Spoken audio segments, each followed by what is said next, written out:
Magandang gabi sa bawat isa. Muli, night devotion tayo at ngayon ay dito na tayo sa verse 11 hanggang 15 lang muna yung ating babasahin. At yun, umpisa na natin.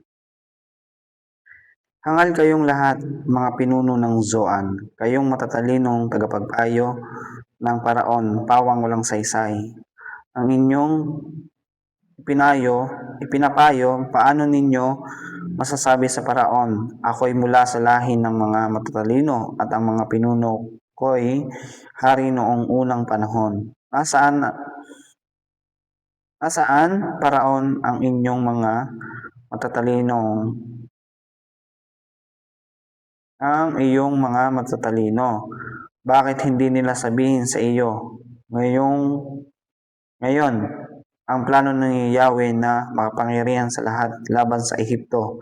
Hangal ang mga pinuno ng Zoan at baliw ang mga pinuno ng Memphis. Inililigaw nila ang mga Ehipto tungo sa kapahamakan. Ginulo ni Yahweh ang kanilang pag-iisip. Iniligaw nila ang Ehipto sa lahat nitong ginagawa. Animoy lasing itong pasuray-suray at nagsusuka habang daan walang sinuman sa Ehipto, dakila man o karaniwang tao ang makakapagbigay tulong.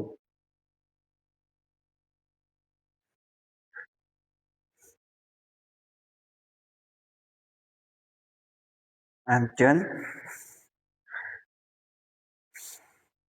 ang aking natutunan dito sa verse 11 hanggang 15, pagpasensyaan nyo na hindi ko nabanggit kung hanggang saan yung ating babasahin. Pero dito sinasabi sa talatang ito,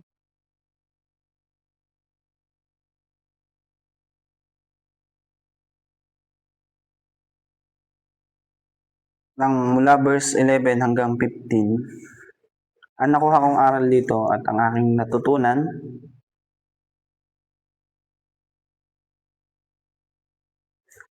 dito ay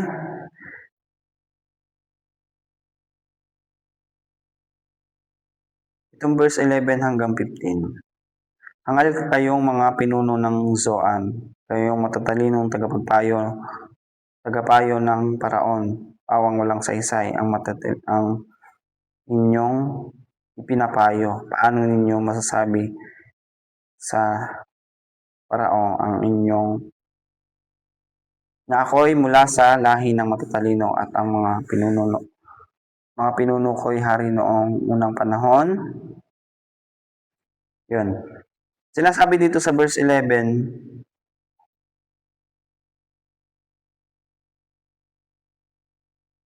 na kayong mga tagapagpayo ng paraon walang saysay. So, yun.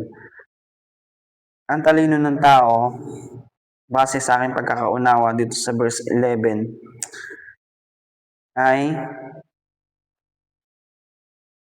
hindi sapat ang talino ng tao kung wala ang gabay ng Panginoon. Kumbaga, walang saysay ang bawat desisyon natin sa buhay kung walang gabay ng ating Panginoon. Kung ito ay may apply natin sa atin sa kasalukuyang panahon.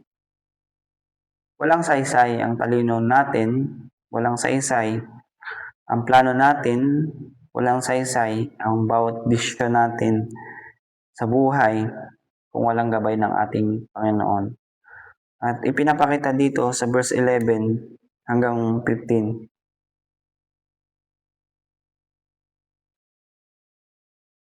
Base sa aking pagkakaunawa at base sa aking pag-aaral patungkol dito na sa problema, kung tayo man ay may problema, walang makapagbigay solusyon sa atin kundi ang ating Panginoon lamang. Kung tayo ay mananalangin sa Kanya, kung isosurrender natin sa Kanya ang ating problema.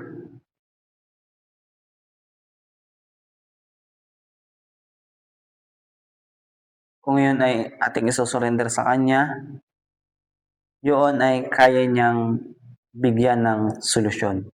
Sapagkat sa Panginoon ay walang imposible.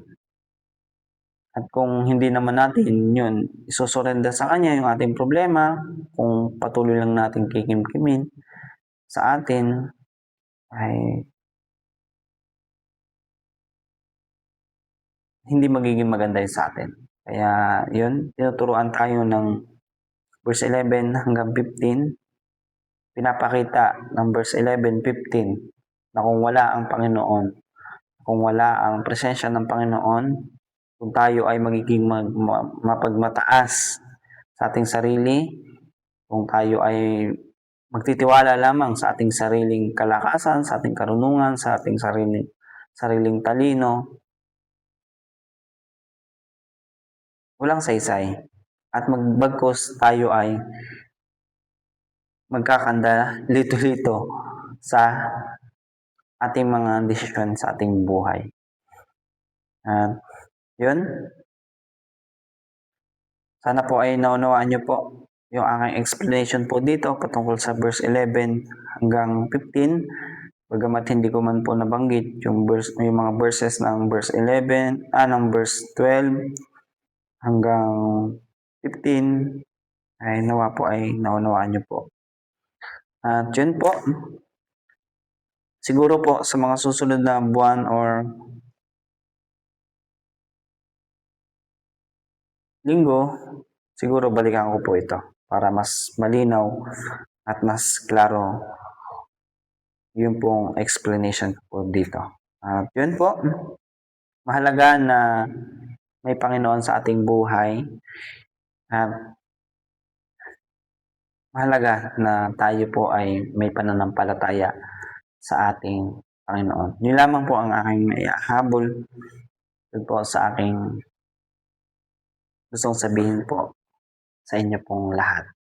At God bless po sa inyo pong lahat. Salamat po dahil patuloy niyo po akong binibigyan ng pagkakataon na makapag-devotion po. Naging hamon po sa inyo at salamat po dahil tinapos niyo po itong video pong ito. Muli, kita-kits po tayo sa ating night devotion bukas po ng gabi. See you tonight devotion. God bless po. Bye-bye!